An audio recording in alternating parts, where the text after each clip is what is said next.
Welcome to Sholicast, the podcast all about Lolly and Shota, including Not Safe for Work. Sholicast is hosted by me, Hydro, and Dr. X. Together, we make up Team Cyberhex.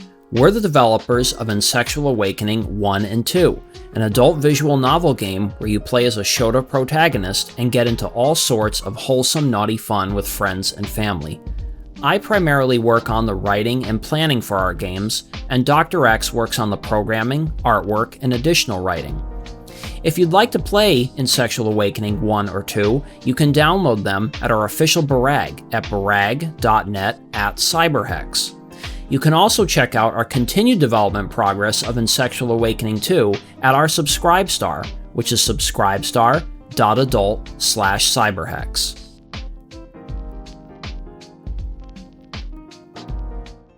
All right, everybody, welcome back to another episode of Sholicast.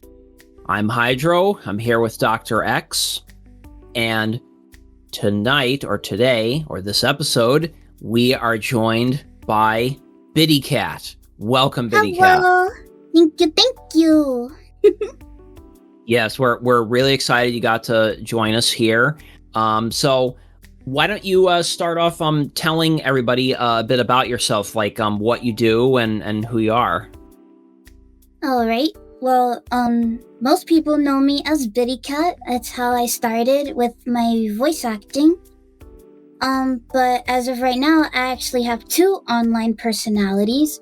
One is BittyCat, that's more for taboo content, such as the LollyCon, ShotaCon, and even the taboo talk, while Nyana is more of the normie side.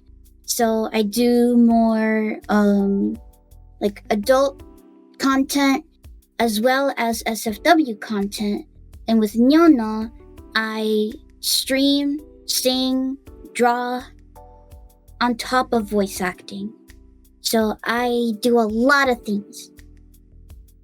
Wow, so you're so you're actually multifaceted. Like, I didn't know that you did drawing and singing. Like, that's really cool.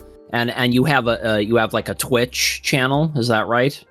Yep, so I have Twitch. I have two separate Twitter accounts because they keep getting banned.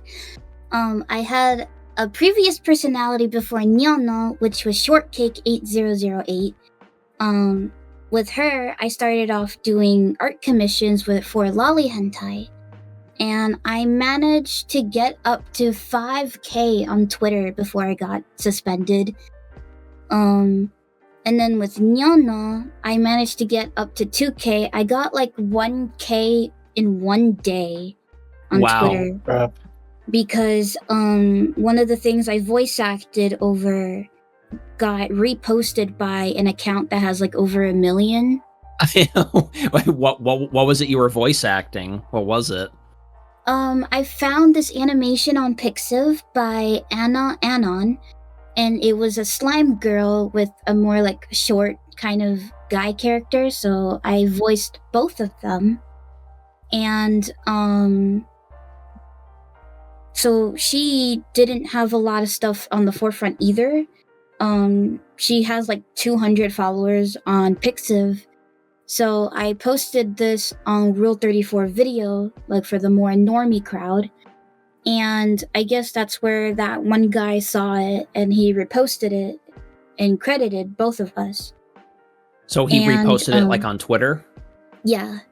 And it kind of started blowing up, and I cleaned up my Twitter account like to get rid of stuff that either posts that didn't do well or posts that weren't exactly related to lewd, since it was just one account that I had. And to make it quicker for the incoming new followers to see my content, so instead of content and then like silly post and then a picture of my food. Oh yeah, so it's just kind of a random catch-all account. Yeah, so like I deleted a bunch, so I don't know if it was because of that Twitter thought like I was doing something funky or whatever, or the sudden influx of followers that I just got 1,000 in one day, or because under his post I was trying to explain to people my range, and I accidentally used the word lolly, and everybody Uh-oh. got angry and whatever. So there's so many different reasons as to why I could have been suspended, but I did.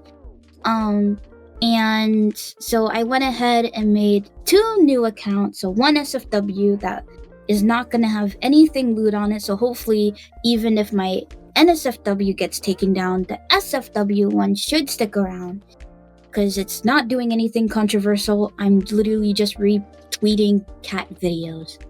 But so I have that, and I stream on Twitch every day except for the tea days, so Tuesdays and Thursdays. Mondays I do chill streams, so this is very quiet, relaxing. I might play like lo-fi. Today I played Pokemon. Nice. And Wednesdays are retro gaming, because I really love the old games from the past. And especially when I didn't really get a chance to really play them when I was growing up. I had an older brother who is very protective over his video games. And even though my mom would buy us these consoles for the both of us, he's the one who kind of claimed dominion over the land of video games, and I wasn't allowed to play. So for Wednesdays, I kind of tickle that itch of myself to play emulator games. Last week I played Donkey Kong 64. Yeah, I love Donkey Kong. Yeah, it's so good. Have you played the SNES ones? Not yet. Right now I have the VBA emulator, so that's Game Boy, Game Boy Color, Game Boy Advance. I got the GameCube, Nintendo 64, and Nintendo DS emulators. Very nice. You have a huge catalog to go through, because man, there are a lot to go through. Yeah. But I also downloaded the PSP emulator because I'm super obsessed over Final Fantasy Tactics War of the Lions. Man, I really want them to port that game to the PC. That'd be so fun. I know. I want them to make more. Yeah. I definitely. That's definitely a tactical RPG I'd love to see. So that's interesting. To go back to the Twitter thing, I would say yeah, it's definitely smart that you created 2 different kinds of accounts.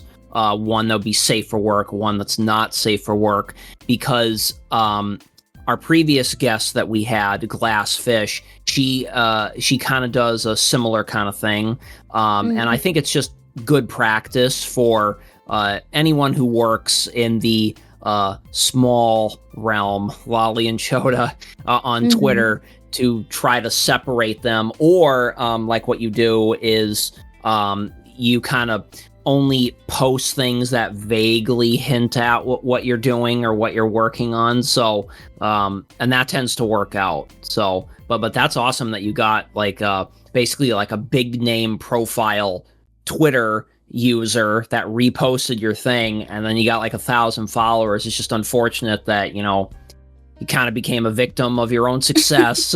Basically what happened. Which tends to happen. And I mean, Twitter, for all the stupid problems and things that we don't like about Twitter, it unfortunately is still like a really good platform for creative people. Like it's still like the place to go if you want like a lot of sharing and a lot of people to get to know you. And that includes Lolly and Chota content creators. I know that I have DGen Comics, which very much features like Lolly and Chota prominently in it. And, I just post like cropped thumbnails of like the different comic pages on there. And I don't do any hashtags, no sharing, anything. And yet somehow I have like 3,500 followers, and I don't even know how it even happened. So, that was me with like my Tumblr. Like all I did was like reblog. Like I didn't post anything and just like stuff. And then I got like 300 followers. I was like, who are you people? I know. And I mean, I know there's probably like bots on Twitter, but there's no way that 3,500 of them could all be bots. I doubt it. Because I get DMs there's bots from on people. Tumblr too. Oh yeah, that's true. So that's amazing. So you kind of have like a full work schedule where you're doing, you're streaming games, do you like show like your drawing process on stream, or is that something you kind of do on the side and then you just post it? It's something right now I do on the side because I actually had to take a break from drawing for a whole month because my carpal tunnel was getting really, really bad. And it started to just kind of eat me up inside because I wasn't really enjoying drawing anymore. And it's like my biggest passion, and it was like really breaking me down inside mentally. So I took a break, and though taking the break was really good, one, for my wrist, two, it gave me that hunger back because I couldn't draw. So now I was like, I want to draw, and it's like I can't, and I was like, oh no. So now I'm starting to grow my love for it back, and I kind of don't want people to be seeing or judging my process at the moment, because now I'm like trying to rediscover myself as an artist again. So my art style is changing, the way I draw is changing, and I am going through a self-discovery, and I don't want people's comments or judgments and stuff during that phase right now. So it's Gotcha. definitely more of a just post whatever I want to post. Yeah, that makes a lot of sense. So you don't want people interrupting your process of self-discovery with your drawing and art. Yeah, no, that's definitely smart. I'm glad you're doing that. Yeah, because right now I've been in the art community long enough. Like, I came from the DeviantArt days. I know how toxic people can get, especially when you're learning, like especially like anatomy and art styles and stuff. Kind of like how you would learn when you're back in elementary or middle school, you trace.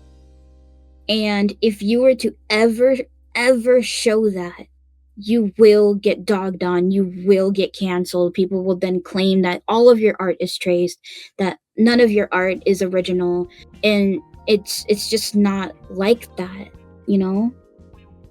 I think I do tend to sometimes see people really get worked up over people that trace stuff. And I mean, if you're doing it to improve your art, I mean, I really don't see any issue with it. Honestly, it'll probably make you more comfortable with like the way that you do certain like movements with your hands and stuff. Mm-hmm.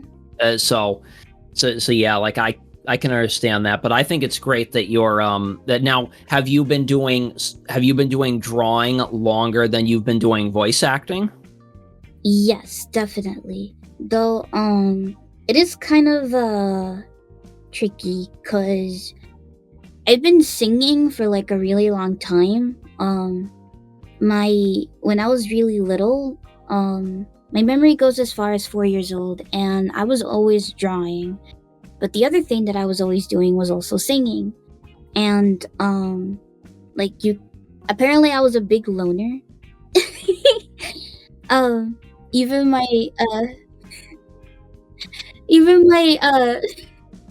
in 3rd grade, I still have it with me. I got this report card that was the end of the year for 3rd grade, and my 3rd grade teacher said, she's a smart kid, bit of a loner, she kind of needs friends. And I was like, why? See, I think that's, I personally, Dr. X, and I feel that's wrong when like a teacher goes, oh, that person, they're good at this, but I think they, and they just label you like that. I don't like that. Yeah. Also, I kind of like don't like when people kind of pressure introverts or quote unquote loners to have friends, or kind of subscribe to like the normie standards, basically. You know what I mean?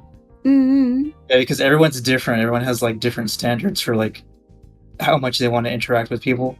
But I don't know if in your case, if like the quote unquote loreness stuff was intentional or unintentional. It was very interesting. A lot of people would say that I was very introverted back then, But Mhm. it was mainly because, like, I could connect with people and talk to people, but they did not want to connect with me. And so I tended to get bullied. Not too much, because I don't know, I'm dumb. Someone would try to bully me and I'd be like, okay. um, but let's see, when, like, in grade school and stuff, when it was like recess, I wouldn't really play with all the other kids because I really liked being on the swing. And whenever I was on the swing, I would just sing to myself. And later on, I started like singing in different like voices because like I liked the certain character and I wanted to know how they would sound singing a song. So I would just like try to sing it in their register and stuff. Especially the song Bad Apple. So I would do it like super high, super low, super like whatever. And so for me, it's actually easier for me to voice act when it's singing related. Oh, interesting. Yeah. So you kind of discovered voice acting from your singing. Yes. Are you I bet you're very similar to me in that, like, whenever, you know, like how sometimes when you sing in the shower, like, do you sing in the shower as well? Yeah. And like, you know how like you like I'm definitely the kind of person where like if I want to like sing a song or like something, I want to try to make it sound authentic to like the voice and the song. I don't want to like have it make it sound like my own thing. So I can totally get that, like why you'd be like, no, I want to sound just like this character did when they originally sang it. Yeah, that's why it took me like quite a while to like find my own voice, like singing wise. And cuz like again, like when you're hearing a song, you want to sound like them, so you try to hit the same notes, you try to, you know, sing it like they sing it. But what actually got me out of it was actually singing nursery rhymes. Because with nursery rhymes, everyone sings them, so there is no right way to sing it. So you have to sing it in your own way. Interesting. Yeah, I can see why. Well, it makes sense why, you know, when you learn piano or when you learn singing lessons, that they start off with like really basic songs like that. Because I think it's, like you said, it's very flexible in terms of how you can sing it. Yeah, there's no like thrills or belting and stuff. It's not like the little things that singers do. Oh yes, I know. I forget what the term is when they do that, but yes, I know what you're talking about. It's when they're reaching for the note, like they're trying to like reach the note rather than just hitting the note right away. Now, when did you get into like wanting to voice like Lolly characters and Shota characters? Like, well, when did that come about? The idea of it actually came like when I was really little.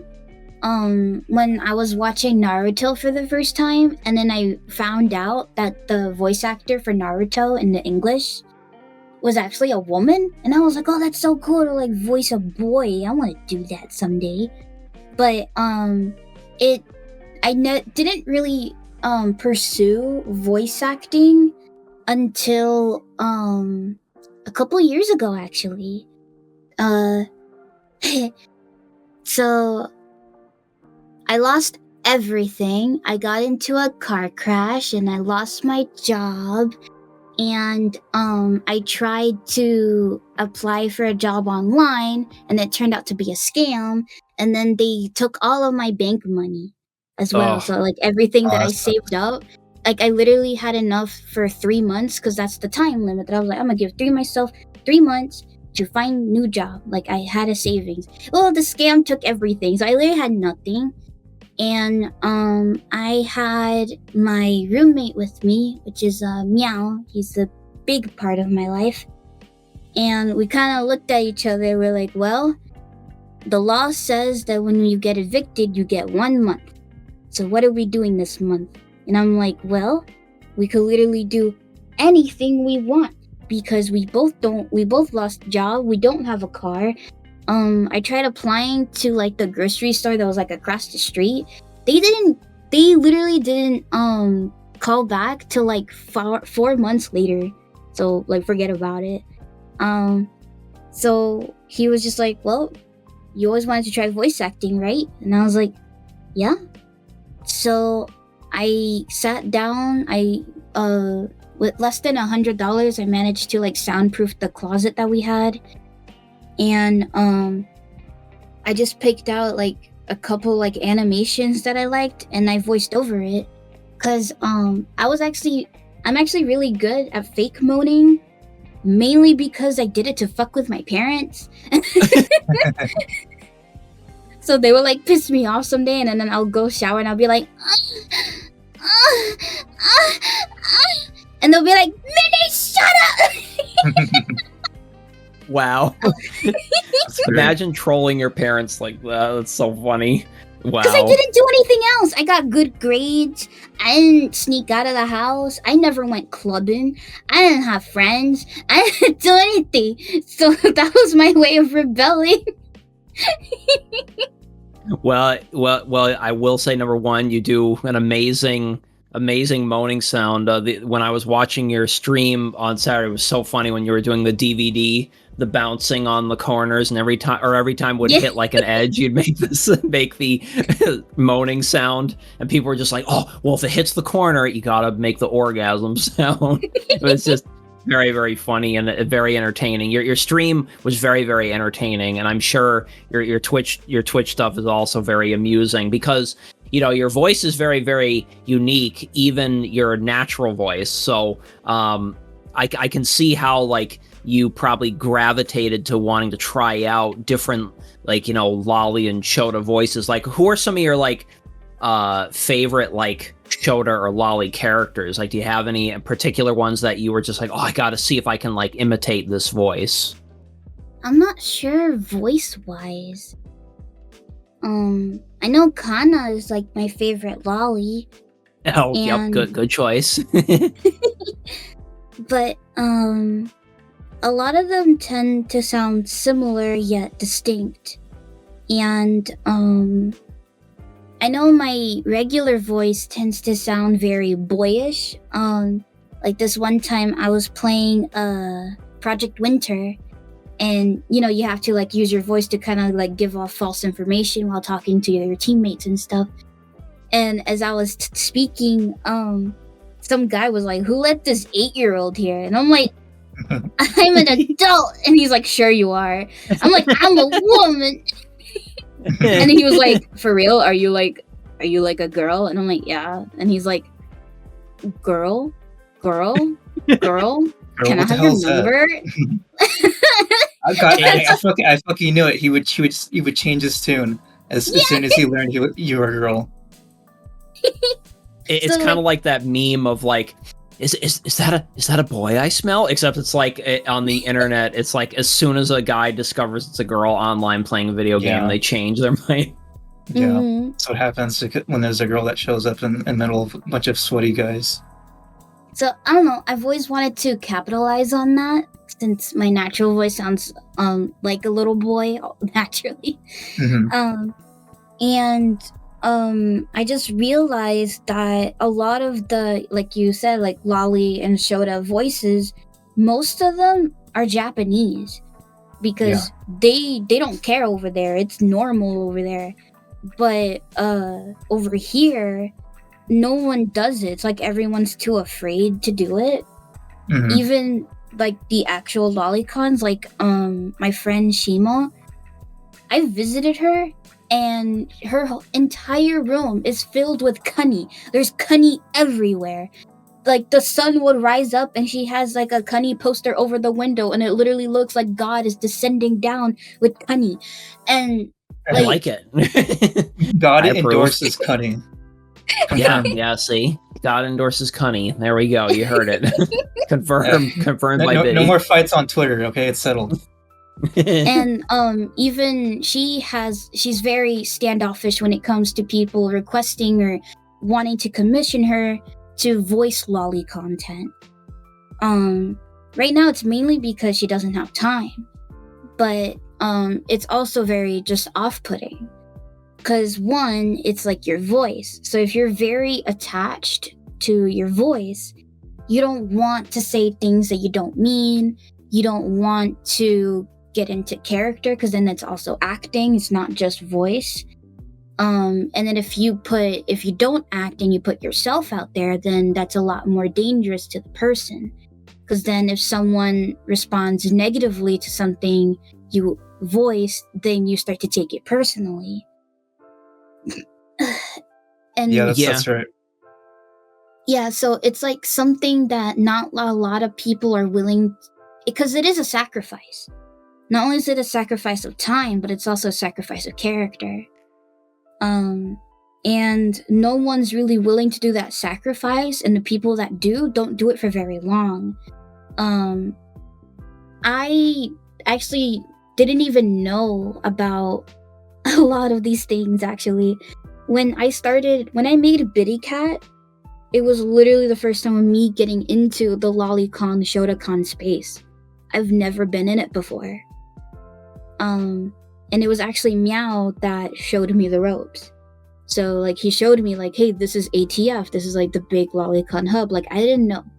I don't know a lot of things. But just because I don't know, that doesn't mean I'm innocent. So I'm very, like, innocent in the way that I'm dumb. Or very ignorant. Like this one time, when I was streaming many years ago, because I actually started streaming in 2020, under different names. Someone was saying like to pin someone, and I thought that was like the wall slam thing, you know, like in the high school, because you know the girl's being pinned against the wall. So, Yeah. like, and he puts like his hand like right next to her head, and he's, you know, like, I thought it was that. And so he's like, oh, like, please pin me. And I'm like, you mean like wall slam? Like, bam, bam. And they're like, you don't know what pinning is? Like, oh, that's so cute. And I'm like, no. He's like, oh, you're so innocent. I'm like, I'm not.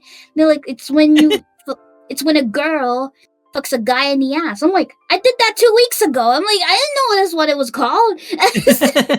Oh, they call it pinning? I didn't know that, actually. No, I'm the innocent one. Yeah.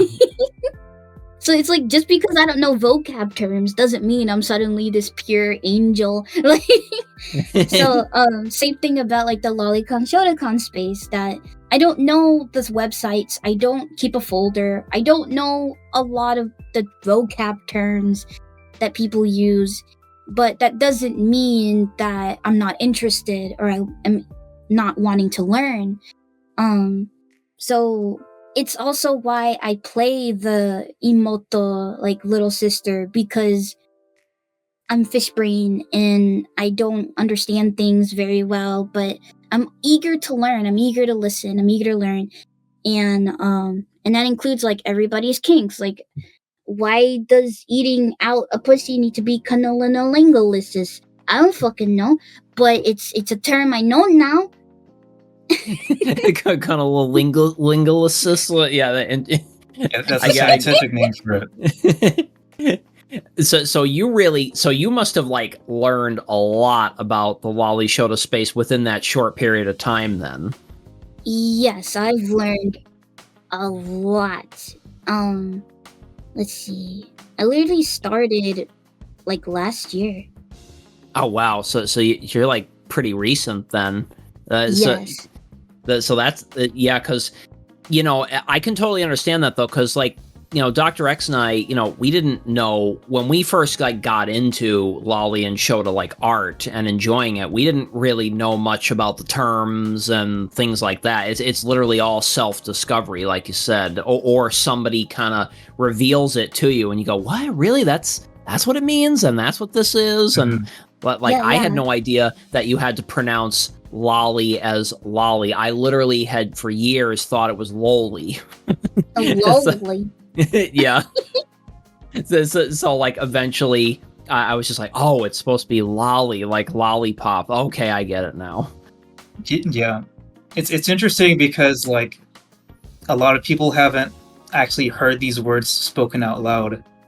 So everyone has like kind of like a people who haven't heard it spoken out loud probably have like some kind of like their own pronunciation in their head.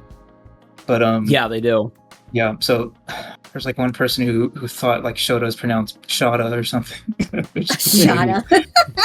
Which really made, because it just sounds like Shota with an accent. But it's like take a shot. Exactly. But yeah, basically like I think I learned how to say Shota from like hentai or like anime or something. And probably the same thing with Lolly. So one thing I wanted to ask you is how much were you already into Lolly and Shota when you started doing those voice acting for those characters? Yes. I just kind of misunderstood it because I thought it was more of the mannerisms, so kind of like a trope. So I thought Shota was someone who's like short, acts really cute, or really innocent, or just really young, or acts that way. So I thought, because femboy wasn't a term back then, I thought femboys were Shotas. Oh, wow, I mean, they can that's be. Interesting. Yeah, they can be. Mhm. Tracy from IA too. So it's just like that innocence, or just being like, hey, nande? Like that cuteness and stuff. Like cuteness was like the big key word. So like any male character that acted really cute and looked cute, I thought was Shota. But then I learned that Shota and Lolly actually is strictly for that they're young, like they're underage. Like literally a year ago. Wow, that's surprising. But yeah, Lolly and Shota. I mean, some people interpret it differently, but I always understood it. And this is my personal opinion, I guess. But I feel like it really means like a prepubescent character. Mm-hmm. Yeah, so like not like Deku from like My Hero Academia just because he's 16. Yeah. Because there are people out there who think he's a Shota. Yeah, no. He is not. He's got the cuteness, but no. Please don't say that. But like, Kana, like you said, your favorite Lolly, like she's definitely like a Lolly. Yeah, even though she's like a dragon, and like. Though I've also recently learned that apparently Kana is considered a thick Lolly. Interesting. Oh, yeah, because of her thighs and stuff, probably. Yeah. I can see some people considering that. I wonder if she's almost considered like a Lolly. Well, she wouldn't be a short stack though because she doesn't have tits. No. But interesting though that they. Yeah, because that's what I thought. When people say like, "Oh, that Lolly's thick," and I'm like, "Where?" Because to me, thick, like with the uppercase CC, like it's like a freaking short stack. Like that's what I thought. So like Midna.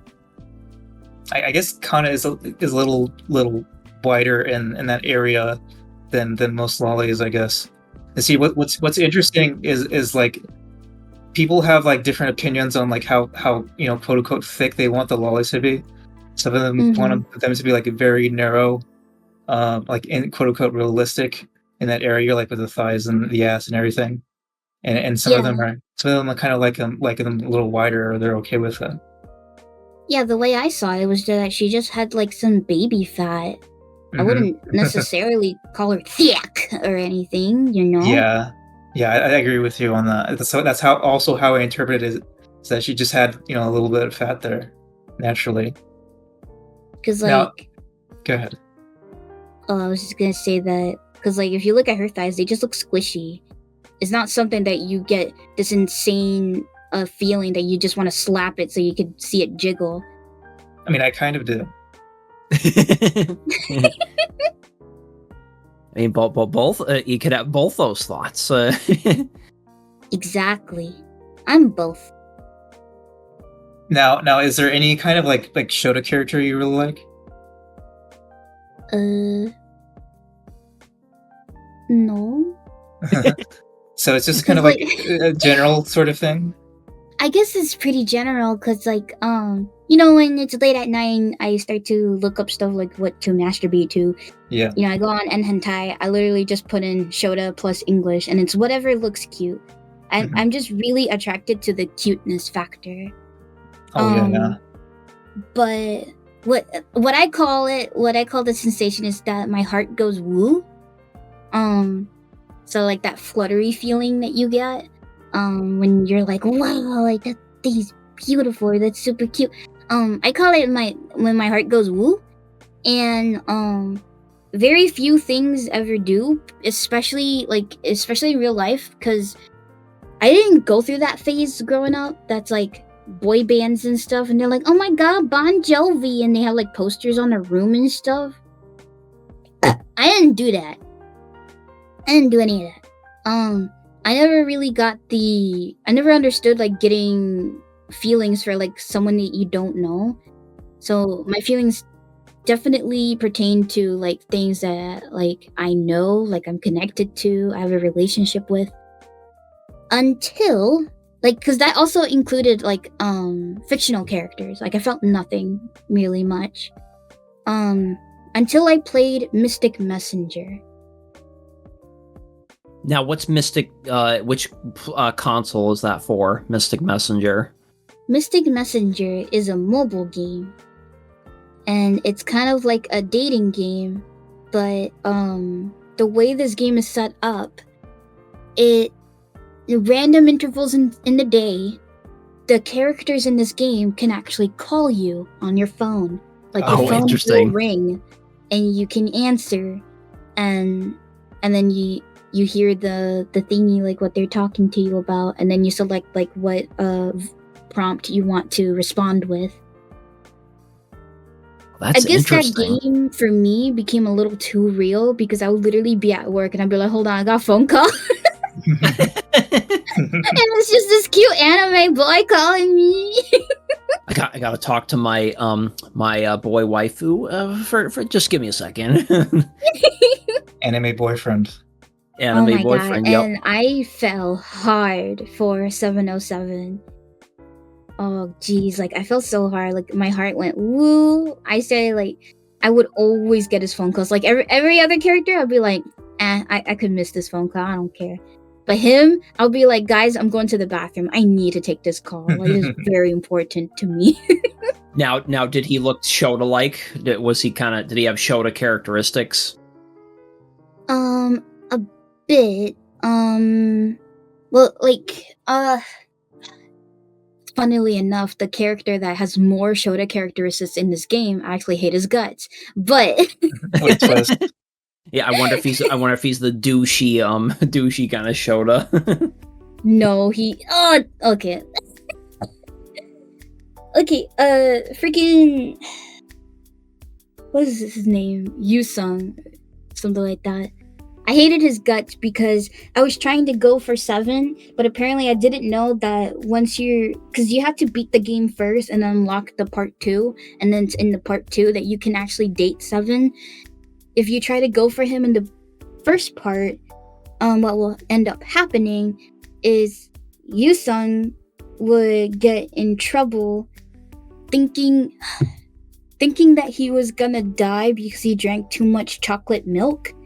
And then this would end up on him getting kidnapped and I think maybe even killed, and then it's game over.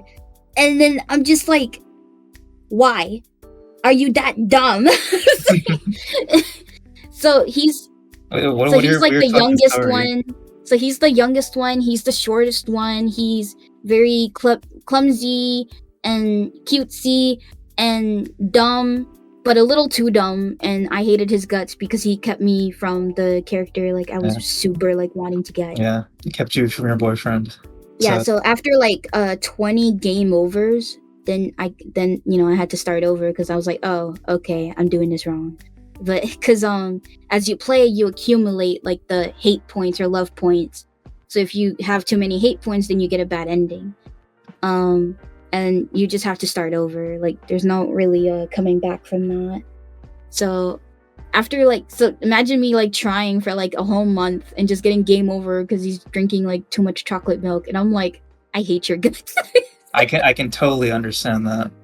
Yeah, But- like I can't stand games that like hard lock you into like, you accidentally drank too much chalky milk and now you're gonna get the bad ending. It's like, how am I supposed to know that's what I did wrong?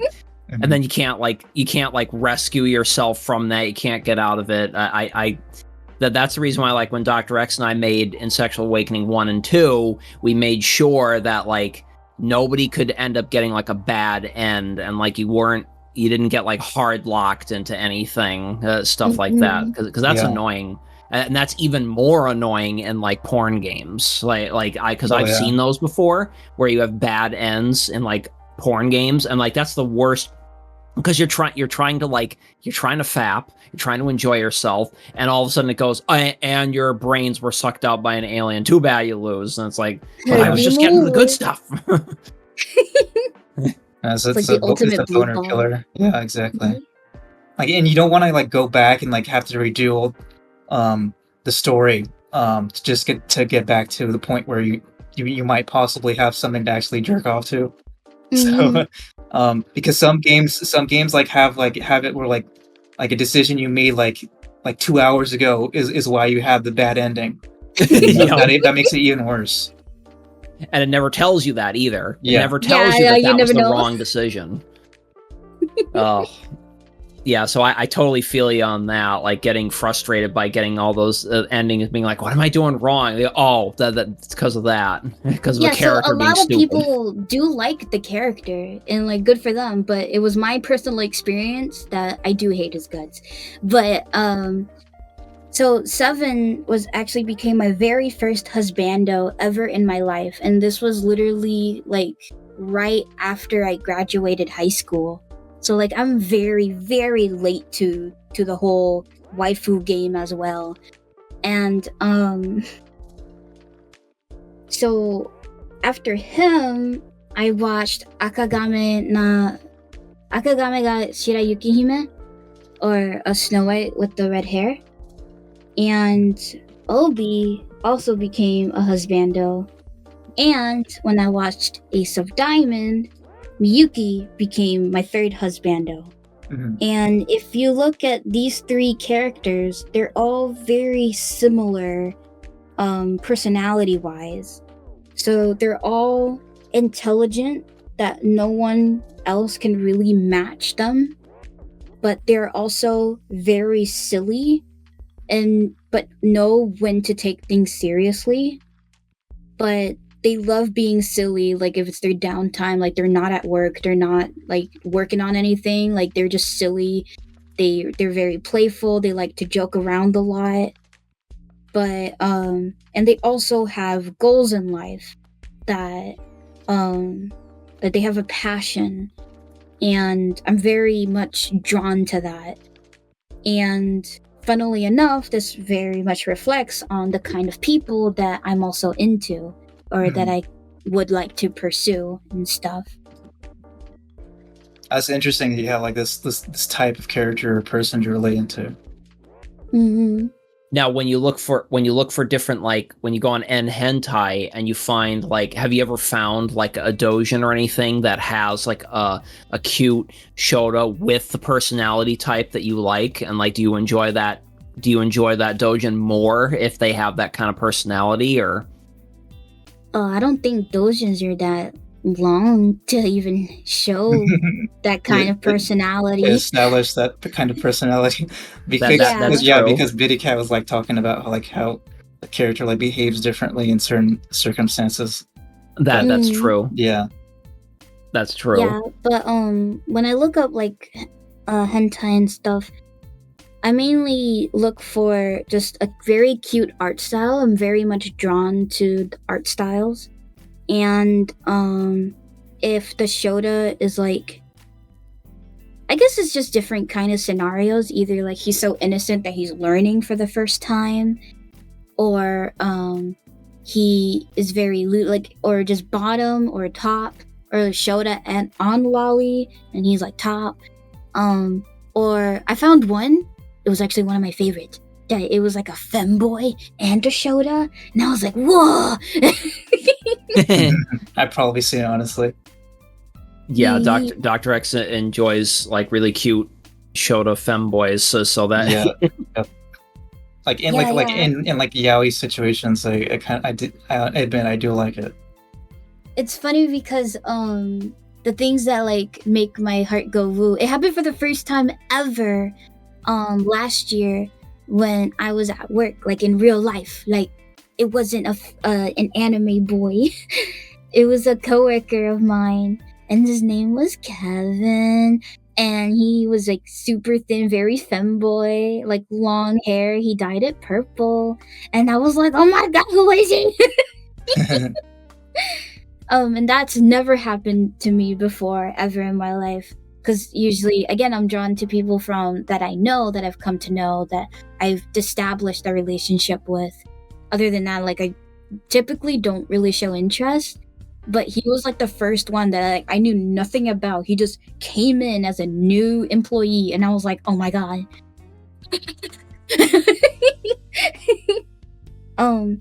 So I'm starting to understand those feelings more and more. And funnily enough, so it's like, so I like Shota, I like very thin femboys, but I also really like burly men. That have you have a range. That's great. Me too. Yeah, so like I love dad bods, like woof, dears, woof. Now, here's an interesting question. If you like the dad bod things, do you like scenarios of like a lolly with like an older like man, like a dad bod kind of character? There's not that many of them. Yeah, you're right about that. Like, it's usually right. either like this bodybuilder guy or like average guy or ugly bastard. Yeah, and I don't like the bodybuilder one. And yeah, the closest thing is ugly bastard, so I do actually get off to a lot of those. I'm guessing it's because you don't really have any other choice, because you can't get the nice dad bod type stuff.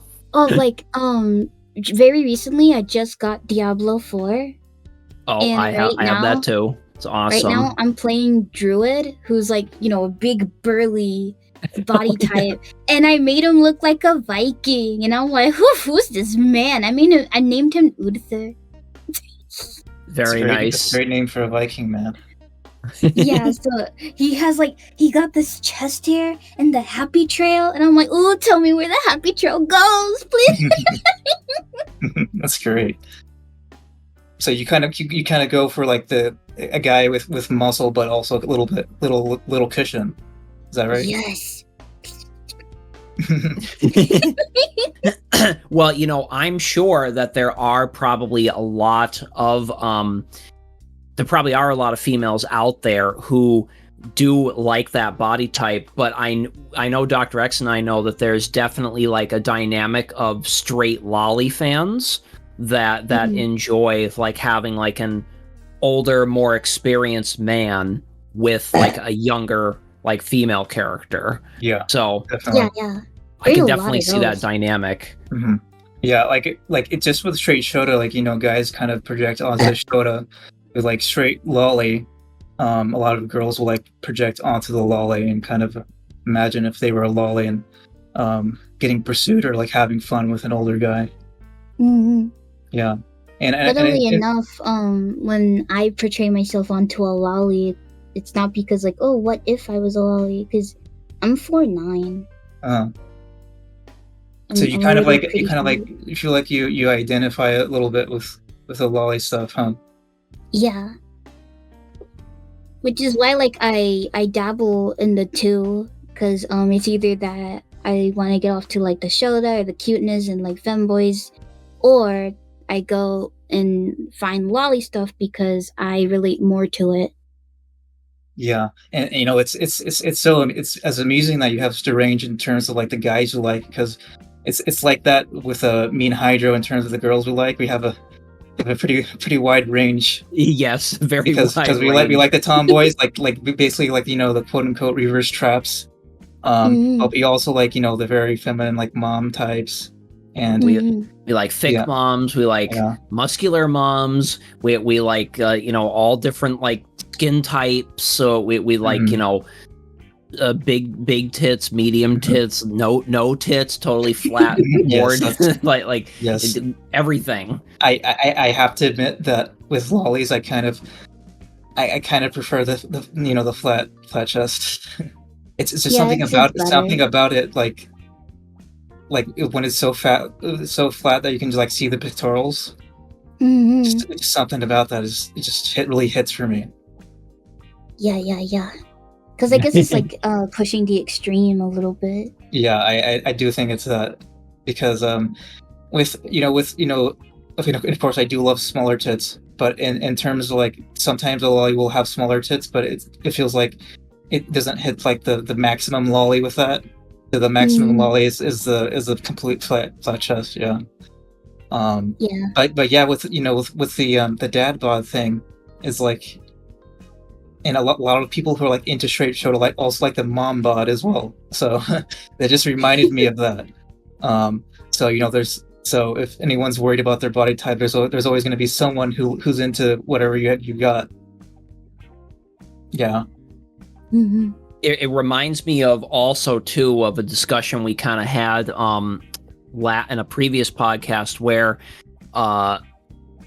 in regards to the perspective that of showing like do you like when you find like lolly hentai or shota femboy hentai, do you like it when it shows the POV from the lolly, or do you like it when it's from the perspective of like the guy, for example, who's fucking the lolly or whatever?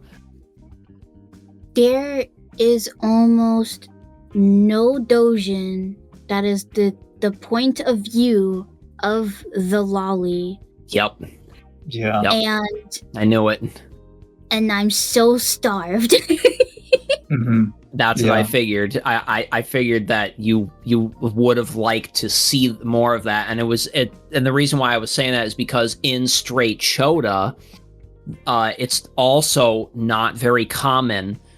Excuse me. It's not very common to show the perspective from the.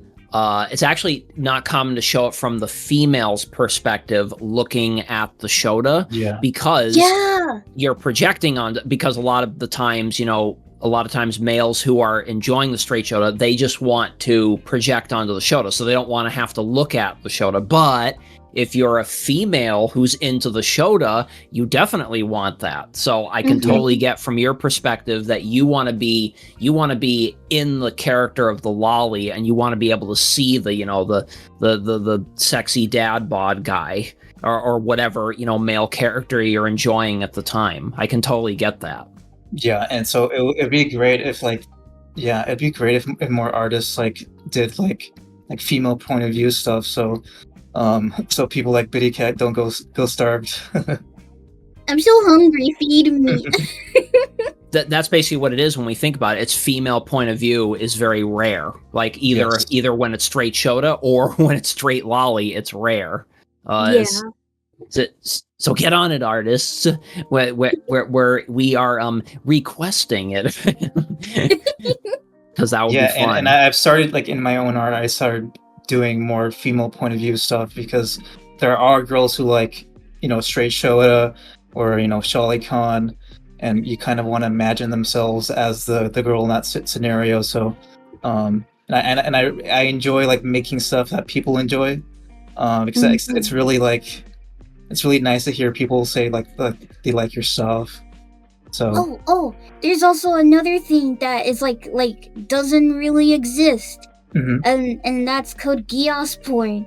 So I started developing a number 4 of a husbando, and that's Lelouch Lambrouge, after I watched Code Geass. And like he's just like a perfect man. But so I was like, I got really excited one night. I was like, oh yeah, I'm gonna go on hentai and I'm gonna look up like Lelouch, and there was like almost nothing. Oh my god, really? Wow. Yeah, there were 3 that had Lelouch in it. one of them was with Suzaku, so it was like Yaoi, and two of them was with C2. And they terribly portrayed his character. I don't know why they made him a bottom when he literally takes over the world. Excuse me? So you're the type that, like, if you, and I'm like this too, if you're looking at like a comic of an established character, like from Code Geass, you want to make sure that like how they're being depicted fits their personality type from the show, right? Yeah, because like he's my husbando. I love him because of how he's portrayed in the show. And I just wanted to have like a little bonus, a little extra, a little smut, a little sexy time. And then you're gonna make him bottom? He's not gonna take no dick from nobody. Come on. He literally has a power in his eyeball that he could make anyone do anything he commands. Do you really think with that much Dom energy he's gonna be taking dick? Oh, that is surprising, and it's kind of interesting in like male pairings, and you know, yaoi, like everyone has like, especially with Suzaku of all people, the guy that for the whole almost entire 2 seasons doesn't stand up for himself, always does everything because everyone else wants to. Like, he's the most bottom character I know. I have a feeling the artist was like, well, this is kind of interesting. I'm just gonna reverse the roles here. I have a feeling that was the point. But everyone with the yaoi stuff, everyone has like their different preference on top and bottom stuff. But yeah, it does sound like that. And I haven't watched the anime yet. I think it's kind of on my bucket list because people were like comparing it to Death Note, which I really enjoyed. So yeah, I think I'll watch that at some point. But yeah, the character really does sound like he'd be better suited to being a top and not getting fucked by this whippy sounding character. Yeah, that would trigger me. I would hate it. I would hate it if it like broke what their character's supposed to be. Yeah. Like not to like spoil, but there's this part in the anime that Suzaku has Lelouch like in a chokehold, and they're gonna die because the military like sent out a missile and it's gonna kill them both. And Lelouch is like, don't you want to live for something? Don't you want to like live like something, like anything, just live? And he's like, nope, because I'm a soldier. I follow orders. That's literally what he says. Oh my god, it's like that Lelouch, guy's bottom. So Lelouch literally had to use his power on him to force him to live. That was literally the command he gave him, live. And then through that command that he was like, oh my god, fuck orders, I want to live. And then goes and actually helps Lelouch like escape because now he wants to live. So now he was like able to run outside of like the missile range and stuff. So it's like like it's even in the show itself that's like he's fucking bottom. He just does everything that he's told. He doesn't do things, and then Lelouch is like, fuck you, fucking live, I'm giving you this command. That's Dom energy. Yeah, it's like he domed him in the anime. Exactly. And it's Suzaku Kuragi. Is that his name? Kururugi. According when I'm on Hitomi Law, I've got 357 results with his character. Yeah, everyone likes Suzaku, but I like Lelouch Lambrugge. Oh, Lelouch. Okay, so let's see, Lelouch. That's who it is. How do you spell it? Let me type it in the chat. And also, what site? Because I only know Enhentai. See, I don't know stuff. It's like Hitomi. Well, here, I'll give it to you in the chats. Hitomi. Everyone listening can just imagine what's going on. Yes. Yeah, it's like Hitomi Law. I like Hitomi Law because I feel like it has more stuff than what I know of. Yeah, that's interesting. He does. I forgot the P. Sorry, is Lamp Rouge. Oh, it's okay. I can't type.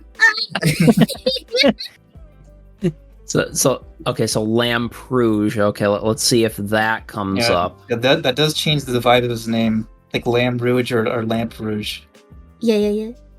Wow. Yeah, I think if his name was Lamb Rouge, then I don't know if I could accept him as a top. Oh, and he's also voiced by my favorite voice actor of all time, which is Johnny Youngbush. It's Lamperouge. It's Yeah. Lamperouge. Yeah. Lamperouge. Okay. Johnny, So I if you think guys Johnny know also about does. Johnny, Oh, go ahead. I love Johnny's voice. He uses the exact. A lot of people don't like him because they say that he uses the exact same voice in all of the things that he's casted in. But the thing is, it's such a fucking good voice, and it's like, why else? Who would you go anything else with? You know? Just have everyone voiced by him, including the girls.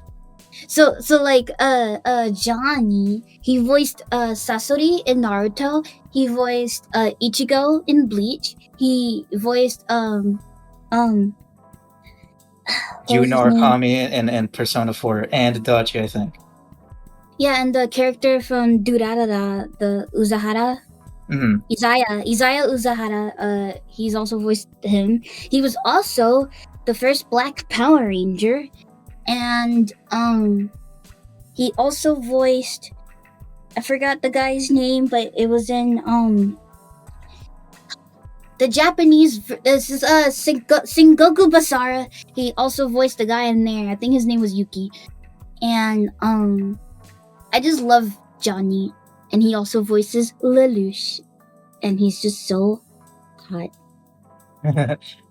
So what do you like about his voice? I feel like there's a certain thing to his voice. It feels like it's there's like a subtle like cleverness to his voice, I feel. Yeah, it's like a perfect mixture of like bass and treble, and a perfect mixture of like softness but hard. Oh, it's just so good. That's great. And just because I'm kind of a nerd about it, have you ever played Persona 4? Nope. You might be interested in it. I don't know if like I did play Persona 5, and I had a really good time with it.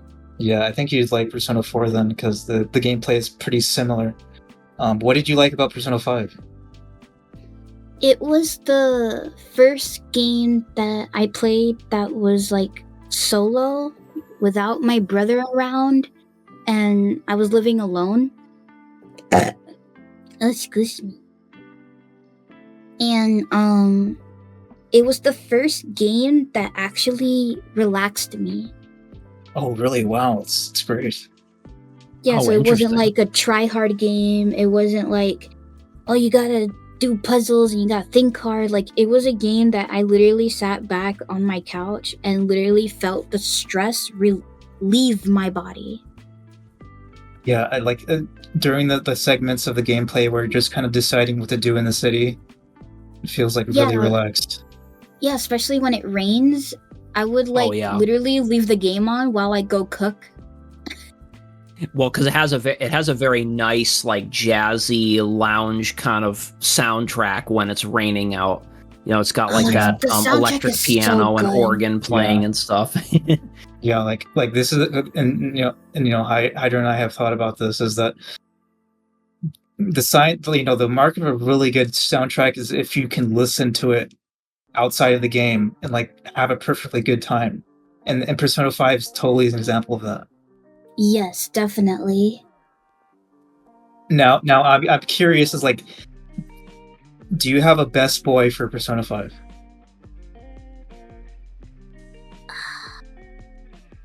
I don't think so.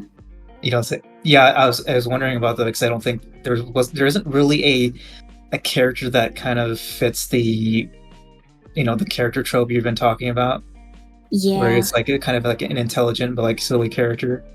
Mhm. Yeah, Ruji's kind of a dumbass. And I mean that in like the Yeah. best way possible. Yeah, he's like all pure silly. Yeah. And then Morgana almost fits it, but not really.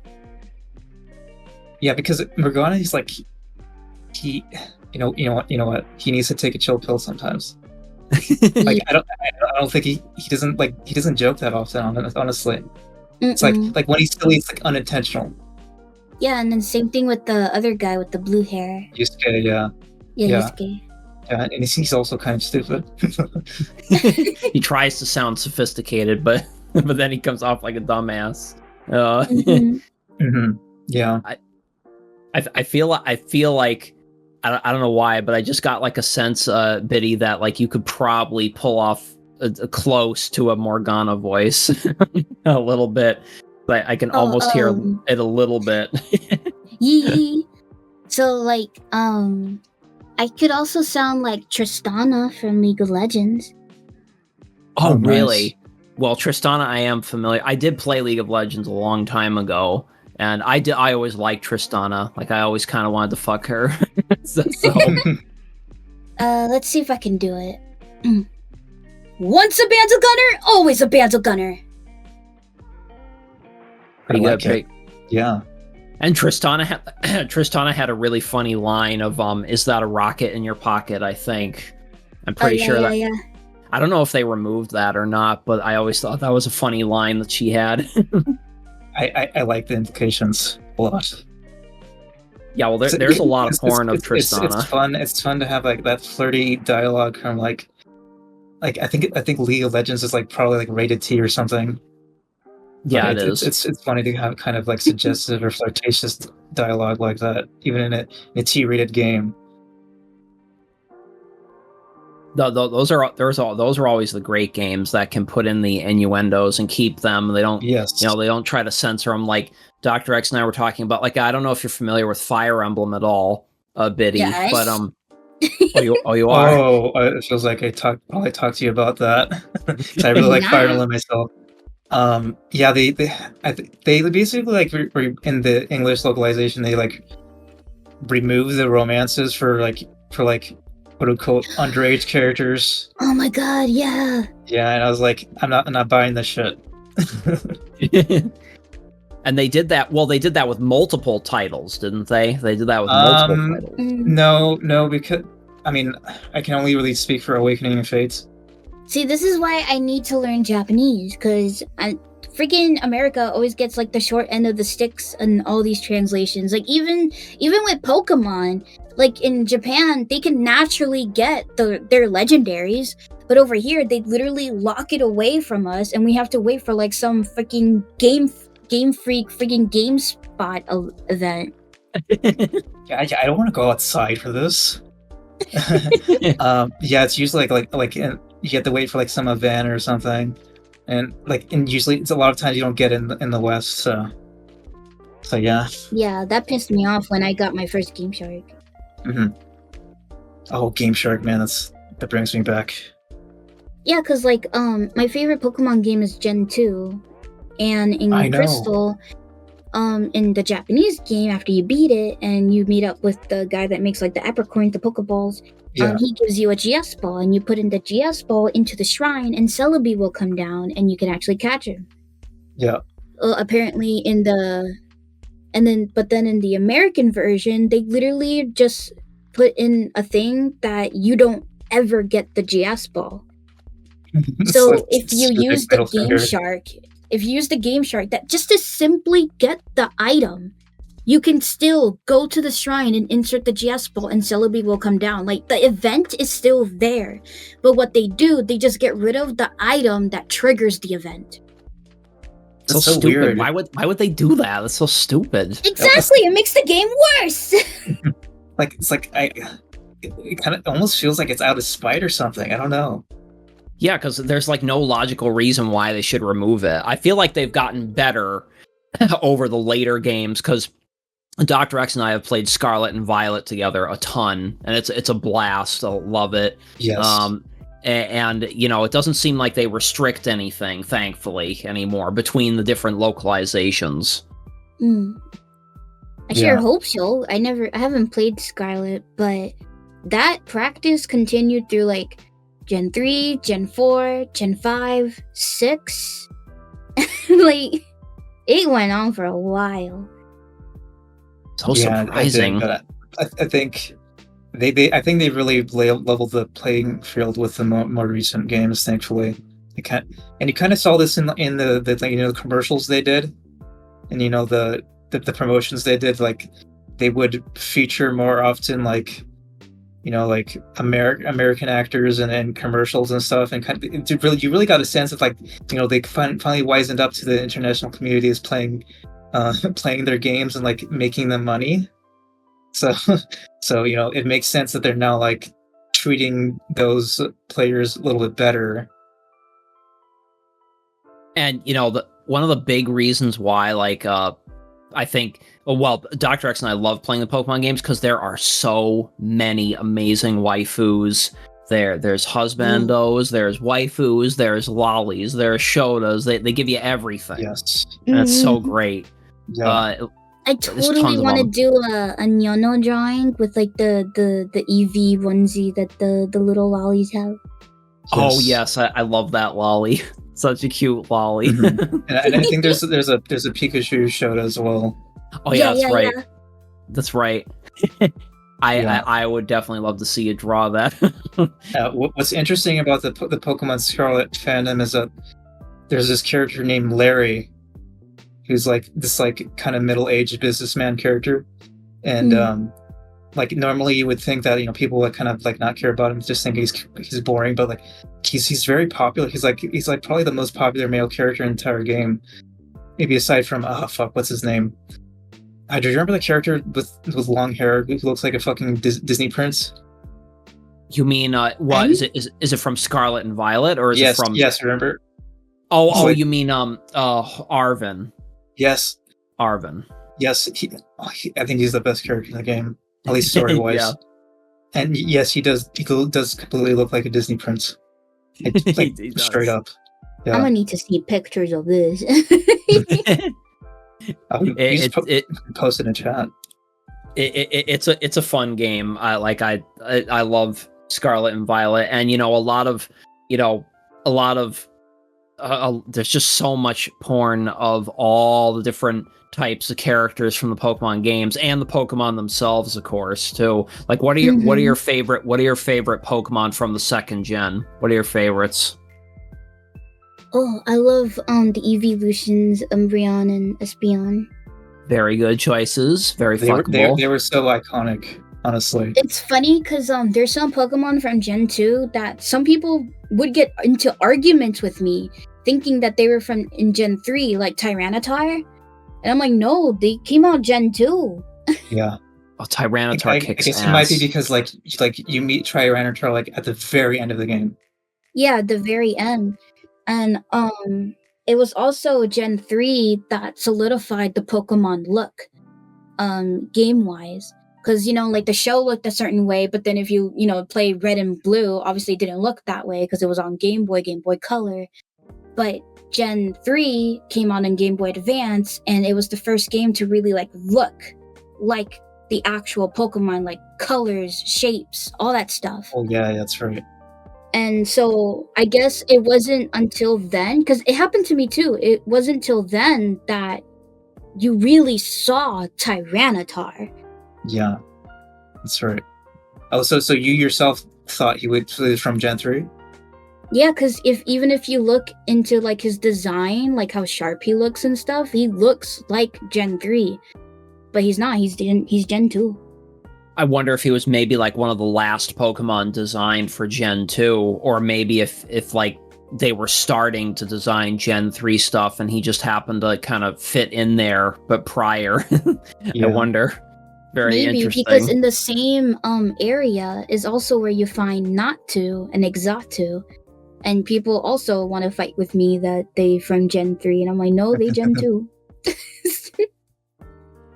And who are your favorite human characters from Gen 2 or any of the Pokemon games? What are your favorite characters, human characters? Human characters? I don't really think I have one.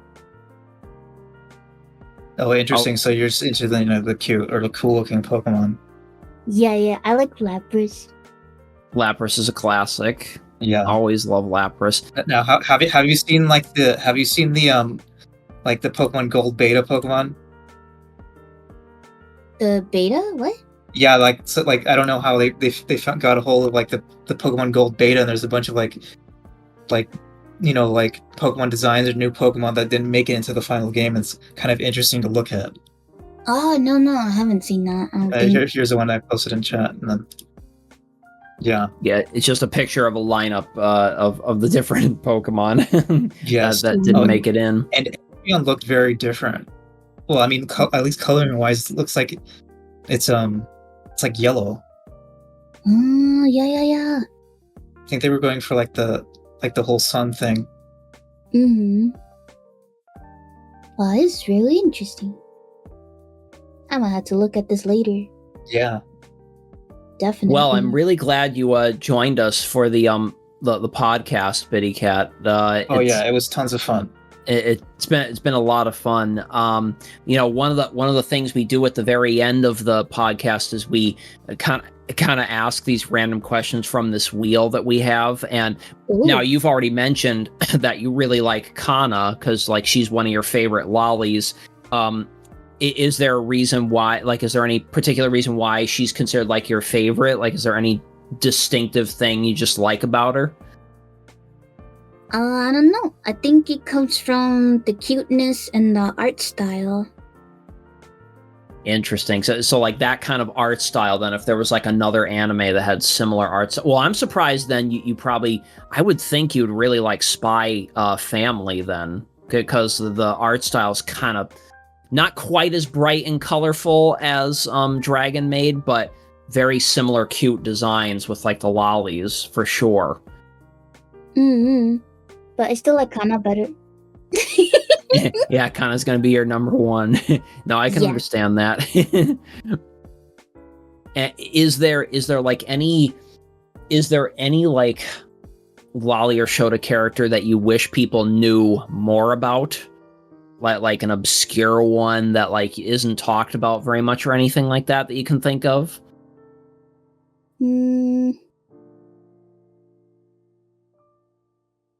No, but I do know of an obscure character. Oh, go ahead. What is it? So, I don't know if I should say it, but my very first username ever, it was Mini Zira. So Minnie's my nickname in real life, and Zira actually was this character that nobody knew about. She comes from Shining Force EXA from the PS2, and in this game, there's two main characters, one male, one female, and each of them are accompanied by an animal that kind of like gives them like their kind of powers and stuff, like they're kind of like their guardian. The boy had this dog named Zenus, and this girl had kind of this mixture axolotl lizard looking super cute little thing, and her name was Zira. And I became very obsessed over her during this time period. And to come to find out that there's almost no art of her anywhere. Yeah, that always sucks. You get like kind of fixated on a character or even like a franchise, and then you look it up and like no one cares about it. No one's talking about it. Yeah. So I made her part of my username to try to get people to talk about her, to be like, oh, like, what's that name from? Or like, what's that name mean? And I would be like religiously like, let me teach you about Azira. Yep. And funnily enough, I even paid an artist to draw her like a ref sheet, because even in the official like books and stuff that I looked up, she didn't have a full body ref. So like no one even knew how she looked like, because like even in the game itself, the only two images that she's in, she's on someone's shoulder because she's that small. Wow. So she does not stand alone on her own. So I literally paid money for someone to like figure that out for me, because I'm like, I want her to exist, and it sucks that she doesn't exist anywhere, and I want to try to change that.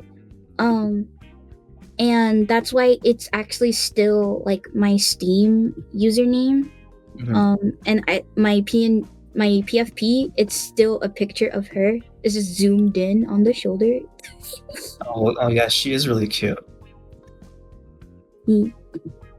Oh yeah, yeah, yep. Yeah, then, it's so weird how that kind of how they have like no. You'd think they would have like some kind of artwork reference because somebody had to design that. Somebody had to design that So yeah. So those are the only two instances. So it's like her on the shoulder of the main character female, and then her on top of Zenith when the two characters go out to like literally fight the final boss, and these two get left behind together. Yeah, and then That's they took it. a photo. Yeah, and then the photo, like the zoomed in, like that's it. wow. Well, at least now we'll be able to kind of show people, or at least you reminded people of this. So it's at least that there's a character. Go look up the character for Biddy, okay? Yes. And we may show an image of the characters because she's sending us kind of images from. Yeah, it's Shining Force EXA for the PlayStation 2. Now, did you like the game in general? Yes, it was an amazing game. All right, everyone, go play that game. It totally BittyCat entertained my little girl brain. Mm-hmm. Well, thanks again for joining us. Really appreciate it for coming on, and where can people find your works, or where can they find you on, like, we'll put your links and everything, but where can we find you if we wanted to, either if people wanted to do voice commission work for you or wanted to watch on Twitch, where would they go?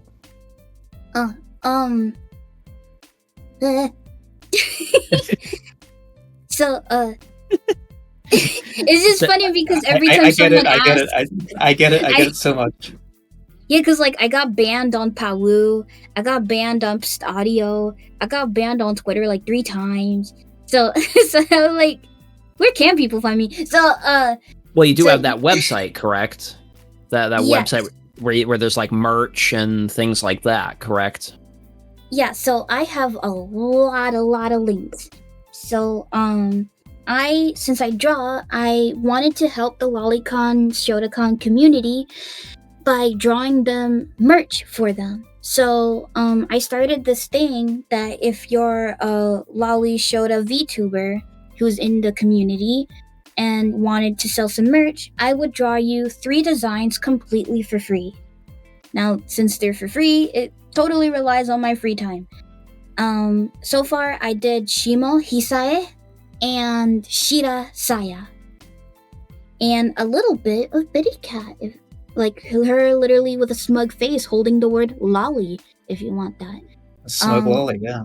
And that will be on unkawaii.com, because I started my own little line of designs that's a mixture of like what gamer bros want, but also what that kawaii look, like, those ramen bowls and they have like those big beady eyes and it's like super cute, but it's not something a boy would wear.